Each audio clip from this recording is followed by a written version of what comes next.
हेडलाईन्सचे प्रायोजक आहे NBC bearings, लांब पळण्यासाठी। शिवसेना शिंदे गट विधानसभेच्या 126 जागा लढवण्याच्या तयारी, 100 जागांसाठी निरीक्षकांची नेमणूक।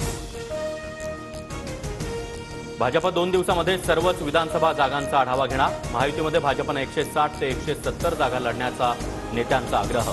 जिंकून येणाऱ्या जागांवर भाजप दावा सांगणार।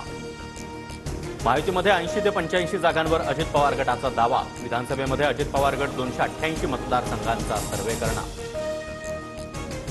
विधानसभा निवडणुकीसाठी महाविकास आघाडीमध्ये प्रत्येकी 96चा फॉर्म्युला ठरल्याची शक्यता। पवार आणि ठाकरे गटाचं जागा वाटप निश्चित, तर काँग्रेसच्या निर्णयाची प्रतीक्षा, सूत्रांची माहिती। विधानसभेसाठी महाविकास आघाडीचा फॉर्म्युला ठरला। लोकसभेप्रमाणे जिंकेल त्याला जागा, खासदार संजय राऊतांकडून स्पष्ट।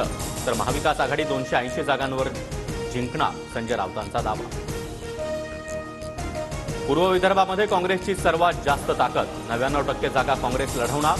काँग्रेसचे नेते अभिजित वंजारी यांचं वक्तव्य। विधानसभेला देखील मुंबईमध्ये ठाकरे विरुद्ध शिंदेंमध्ये सामना रंगण्याची शक्यता। मुंबईमध्ये 36 पैकी 25 जागांची ठाकरे गटाची मागणी, तर महायुतीमधून मुंबईमध्ये 17 जागांसाठी शिंदे गट आग्रही। अजितदादा महायुतीमध्ये राहतील ही अपेक्षा, पण राजकारणामध्ये काहीही होऊ शकतं, शिंदे गटाच्या संजय शिरसाट यांचं भुवया उंचावणारं वक्तव्य।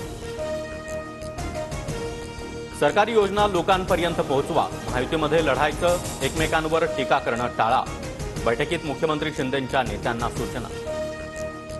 विधानसभेमध्ये मी काँग्रेसकडून तिकीट मागणार, आमदार झिशान सिद्दीकीन ठाम, तर विधान परिषदेमध्ये बदनामी झाल्याचा देखील सिद्दीकींचा आरोप।